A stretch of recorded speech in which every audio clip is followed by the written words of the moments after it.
Kiffin trolls Saban in Finebaum interview. In his first season as Florida Atlantic football's head coach, Lane Kiffin led the Owls to a Conference USA championship, a bowl game and a 10-3 record, which could become 11-3 after Tuesday's Cheribundi Tart Boca Raton Bowl. But he still manages to find time to troll his former boss, Alabama coach Nick Saban. Sure, plenty of Kiffin's hilarious jabs at Saban are on social media, but, only 1 year removed from the Crimson Tide staff, he still is often asked about the coach and his old team. While on the Paul Finebaum Show on Tuesday, Kiffin mostly talked about his new, incredible 10-year contract extension. But the host, around the 3:30 mark, also mentioned that Saban bitterly complained about college football's early signing program, which begins Wednesday at 7 a.m. and ends Friday at 11:59 p.m. Kiffin responded to that with a sarcastic jab, "Coach complaining about something? No way. That's a shocker. So it is what it is. What are we gonna do, sit around and complain? What good does that do? So make the best of it. We have a harder situation than almost anybody.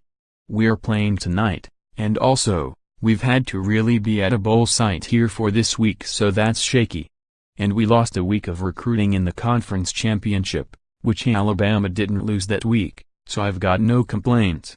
While Kiffin makes a good point about not being able to focus on recruiting right now as much as other coaches, he, of course, closed with a thinly veiled shot at Alabama not reaching the SEC Conference Championship game this year as well. Kiffin also ended the interview with one last little trolling remark, "You guys have a good week. Roll Tide." When he wasn't taking shots at his former boss, Kiffin talked about how his 10-year extension came about. Despite the Owls' record, a stunning turnaround from their 3-9 record the last 3 seasons, he said he gets too much credit as a first-year coach because his players were already at the program.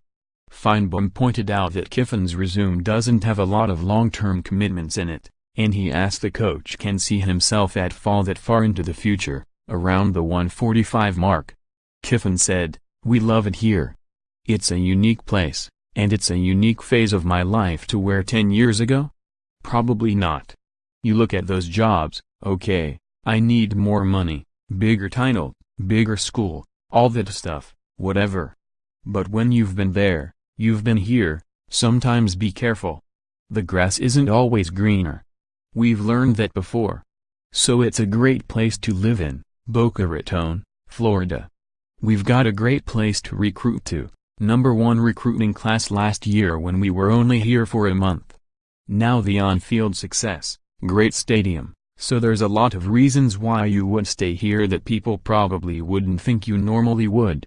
More. How the Dallas Cowboys can make the playoffs headed into Week 16. Jamel Hill on tweets that got her suspended. I thought they were pretty benign. Poker legend Daniel Negreanu reveals the most crushing loss he's ever suffered. ESPN Mix picked up Matt Ryan screaming profanity at his Falcons receiver. A.J. Pierzynski described the hilarious one-liner to an ump that got him ejected in 2014.